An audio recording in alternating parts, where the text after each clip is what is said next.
अल्लाह का आदेश है, इनको देश से निकालो। वो नरबख्शी तानाशाह जिसने युगांडा से हजारों भारतीयों को क्यों खदेड़ा, जानेंगे इस वीडियो में। नमस्कार दोस्तों, आज की इस अमेजिंग वीडियो में हम आपको बताने जा रहे हैं कुछ हैरान करने वाले रोचक बातों के बारे में।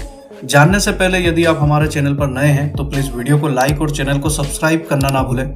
चलिए जानते हैं। ईदी अमीन, यह नाम सुनते ही नरबख्शी, इंसानियत का दुश्मन, हैवान, राक्षस, तानाशाह और न जाने क्या क्या शब्द दिमाग में घूमने लगते हैं। इसने सिर्फ 8 साल के शासन में लाखों लोगों को मरवा दिया। कहा जाता है कि ईदी अमीन नरबख्शी था।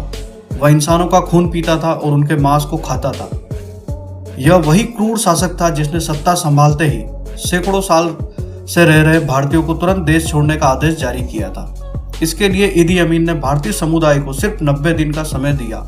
जरा सोचिए, जिन लोगों को बरसों जी तोड़ मेहनत कर पाई जोड़ी घर बनाए, आजीविका के लिए बिजनेस शुरू किया, जब उन्हें वो जगह ही नहीं बल्कि देश छोड़ने को कहा गया होगा, तब उनके दिल पर क्या गुजरी होगी। आज इस घटना के 60 साल पूरे हो चुके हैं। इनमें से अधिकतर भारतीय ब्रिटेन में जाकर बस गए, बाकी के कई स्वदेश लौटे और दूसरों ने अन्य यूरोपीय और आसपास के अफ्रीकी देशों में शरण ली। ईदी अमीन के शासन से पहले युगांडा में न सिर्फ भारतीय बल्कि एशियाई लोगों का बोलबाला था। उनकी जिंदगी बहुत शानदार थी। दूसरे देश से आने के बावजूद युगांडा की अर्थव्यवस्था पर इन्हीं एशियाई लोगों का कब्जा था। उस समय युगांडा की करीब 20% संपत्ति के मालिक यही एशियाई लोग थे। युगांडा की अधिकतर सड़कों का नाम एशियाई लोगों के नाम पर ही थे। पूरे युगांडा में ज्यादातर कारोबार इन्हीं लोगों के हाथ में था। इनकी जिंदगी इतनी आलीशान थी कि कट्टरपंथी स्थानीय लोग काफी जलते थे। इस कारण पूरे युगांडा में एशियाई लोगों के खिलाफ अंदर ही अंदर विद्रोह की आग सुलग रही थी। उसने 4 अगस्त 1972 को युगांडा के टोरोरो में सैनिकों को संबोधित करते हुए कहा था कि अल्लाह ने उनसे कहा है कि वो सारे एशियाइयों को अपने देश से तुरंत निकाल बाहर करें। जानने वाली बात यह है कि युगांडा में भारतीय लोग कैसे पहुंचे। भारतीय नागरिकों के युगांडा पहुंचने का कनेक्शन भारत की गुलामी से जुड़ा हुआ है। उस समय भारत और युगांडा दोनों पर अंग्रेजों का शासन था। अंग्रेज ही भारतीयों को युगांडा लेकर गए थे। अंग्रेजों का मकसद भारतीयों की मदद से अफ्रीका में ब्रिटिश साम्राज्य को चलाना था। अंग्रेजों ने इन्हीं भारतीयों की मदद से युगांडा में रेल लाइन भी बिछाई और व्यापार को काफी बढ़ावा दिया। इस कारण बहुत से भारतीय वापस स्वदेश लौटने की जगह युगांडा में ही बस गए। कुछ लोगों ने युगांडा के प्रशासन में बड़े पद हासिल कर रुतबा पाया और कई भारतीयों ने बिजनेस में दौलत और शोहरत बनाई। युगांडा जाने वाले भारतीयों में गुजराती समुदाय के लोगों की संख्या काफी ज्यादा थी।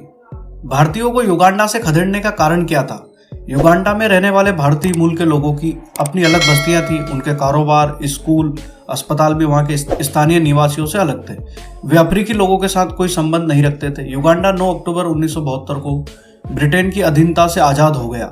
उस समय अधिकतर भारतीयों ने ब्रिटिश साम्राज्य का समर्थन किया था। उन्हें आशंका थी कि युगांडा आजादी के बाद गृह युद्ध के चंगुल में फंस सकता है। आजादी के बाद मिल्टन ओबोटो युगांडा के पहले प्रधानमंत्री बने। युगांडा के पहले राष्ट्रपति का पद वहां के सबसे बड़े कबीले युगांडा के सरदार एडवर्ड मोटेसो को मिला।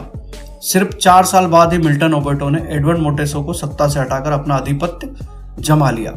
ओबोटो के संबंध एशियाई लोगों से काफी अच्छे थे। इस कारण कई भारतीय और दूसरे एशियाई लोगों को मंत्रिमंडल में जगह दी गई।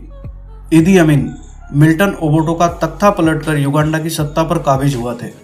एक जमाने में ईदी अमीन युगांडा का हेवीवेट चैंपियन था। 6 फीट 4 इंच लंबे ईदी अमीन का वजन 135 किलोग्राम था। 8 साल के शासन के दौरान ही ईदी अमीन ने लाखों लोगों को मौत के घाट उतार दिया। उसने अपने सरकार में इतनी तबाही मचाई कि पूरी दुनिया में उसे तानाशाह, कातिल, न जाने क्या क्या कहा गया।